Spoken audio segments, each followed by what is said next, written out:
world, and welcome back to Coffee with Kerri-Lynn. Episode 2 today, final episode. The voice isn't going to hold out. I live with a cold, hurts your face. However, it will be getting warmer on Monday, Tuesday, and Wednesday of next week in the Corona, Maine. I hope everybody is having a beautiful day wherever you might be. I hope you're having a day filled with fabulosity and dang good coffee. You're going to need dang good coffee. We are going to talk about two things that happened where you can see the degradation of society. You can see young women losing their way, and it's actually very, very sad what is happening. You see, there's a platform, can't mention it on here because if I do, the video will come down faster than it went up. On this particular platform, you can join somebody's channel and you can pay them some money, and they will do videos for you. They will do photographs for you, whatever it is that they do of a certain ilk. And things are getting pretty dicey out there. When you call these women what they are, prostitutes, hookers, whores, they get very angry with you. Now there's a new trend coming off of the OF platform. See, back in November, December 24, I didn't cover the story. I just kind of wanted it to go away. I didn't think there would be a Guinness World Book of sex exploitation going on, but apparently people are trying to break other people's records. We need to bring shame back into society.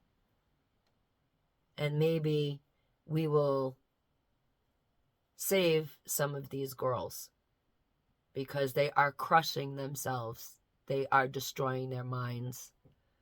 They're destroying themselves emotionally. They're destroying their souls for literally 5 minutes of fame. Back in November, December of 24, a young woman on that particular platform decided she was going to make a documentary. That's the word I'm looking for. She was going to bang 100 guys. And she was going to record the experience. Big documentary happening. Well, she banged 100 guys in a certain time frame. And at the end of it, she was asked by the person filming her documentary how she felt. She broke down. She broke down because the men were mean to her. They were mean to her because she promised each and every guy, after all the math calculations were made, 100 guys, certain amount of time, each guy was going to be getting between 2 and 3 to 4 minutes of her attention. So she ginned the guys up. Everybody was ready to go.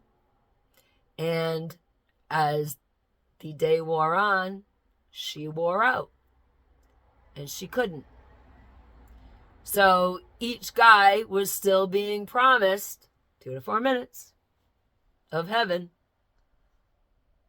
Some guys only got 45 seconds of heaven, and they were not happy with it because they would now, not only were they at attention for her,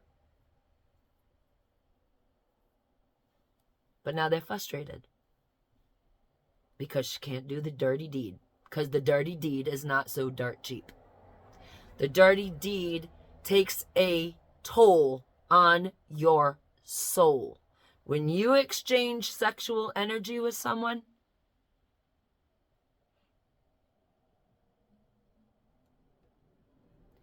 you are receiving all their good, their bad, their ugly intention.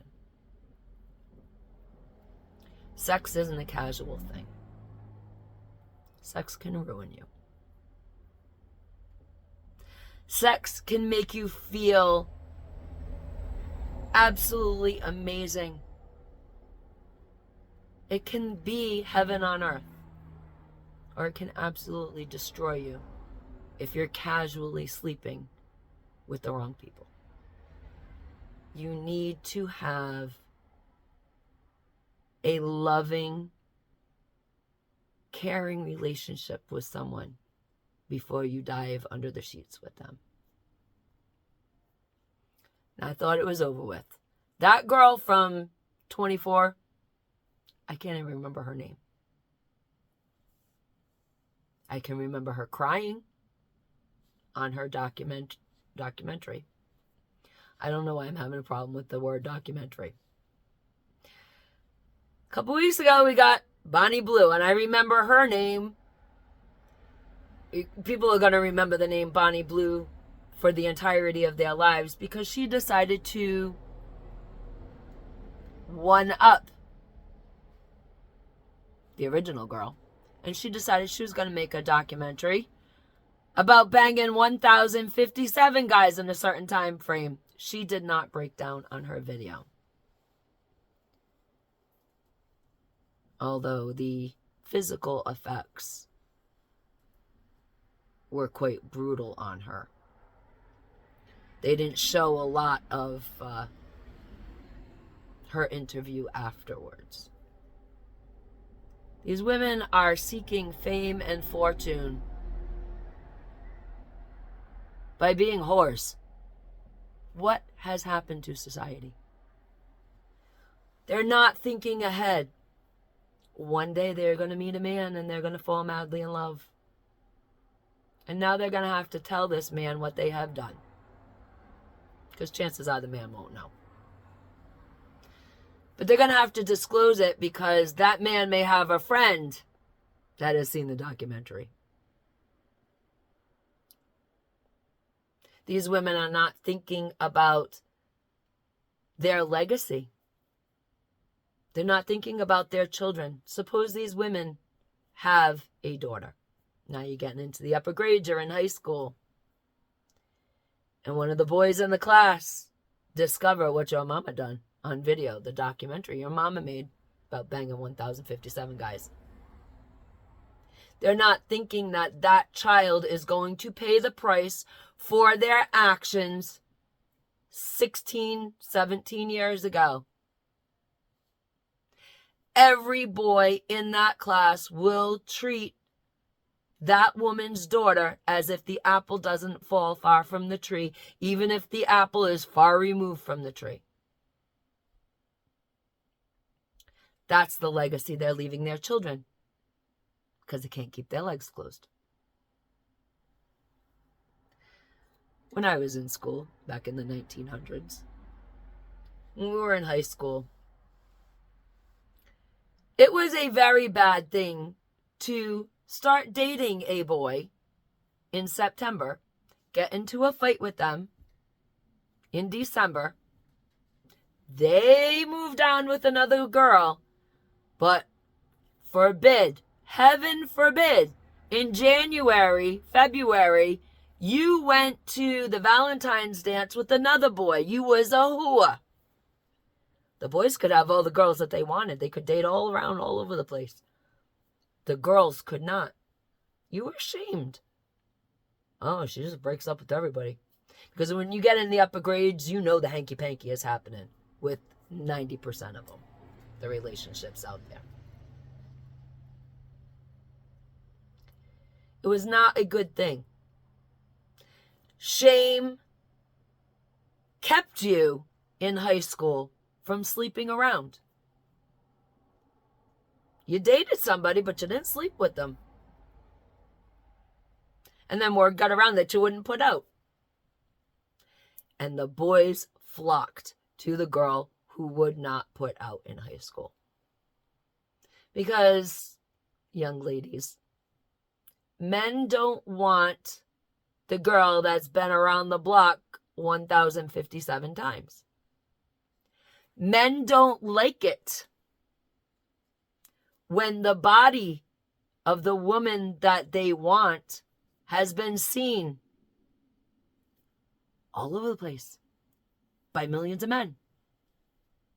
We never talk about the dark side of the Playboy fame and fortune. We never talk about that. The closest they ever came to talking about the aftermath of Playboy bunnies was after Girls Next Door when those girls decided that they were just going to explain exactly when they were done with their contracts with Hugh Hefner. And those girls, those three girls, decided that they, Holly Madison, Kendra, and I can't even remember the other one's name, all came out with documentaries and discussed what it was really like at the Playboy Mansion. The very deep, dark side of being naked on a piece of paper. I call them paper dolls. For millions of men to see. The disrespect that they received after posing for Playboy. They had to go to the parties at the mansion. They had to socialize because they were a bunny. That was part of the requirements. They had to live at the mansion. They had to attend the parties. But the men at those parties treated them like chattel, like property. Didn't matter how they felt.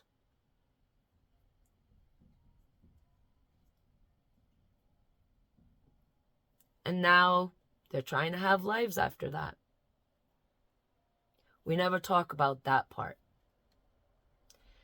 Young women never see the after effects. Young women are going to hear about these documentaries.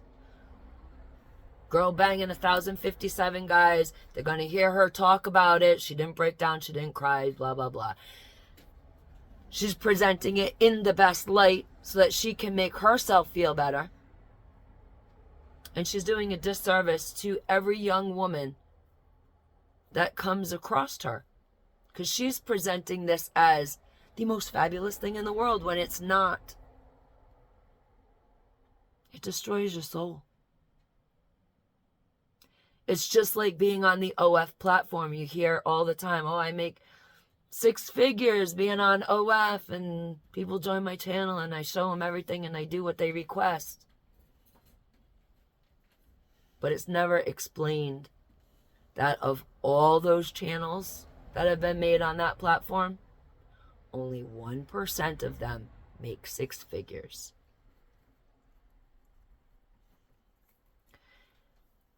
You're not going to get glory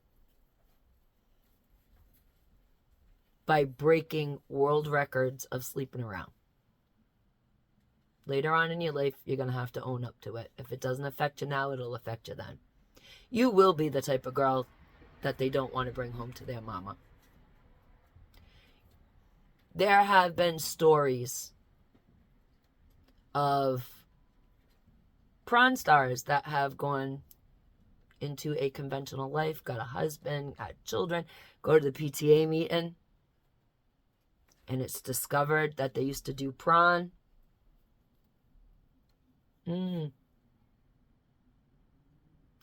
Not everybody can be Shannon Simmons, who was fortunate enough to marry herself to Gene Simmons and overcome her reputation, embrace it, overcome it. They've been together for, I think, 30 years. But there are prawn stars that were recognized at PTA meetings and asked not to attend the PTA meetings. Their children have been thrown out of private school. So much for all that money. Because the parents don't want to be associated with that. Because in parts of the country, there still is shame. And there should be. Ladies and gentlemen, beautiful creatures of the world, understand what's going on the internet. Understand what your children are looking at. Understand whom your children are looking up to on the internet. Be the kindness that you want to see in the world. Don't be an OF girl. Keep yourself covered up. Be modest. It's okay. The world ain't going to hate you for it. And as always, Carpe Diem, seize your day, because no one promised you a tomorrow.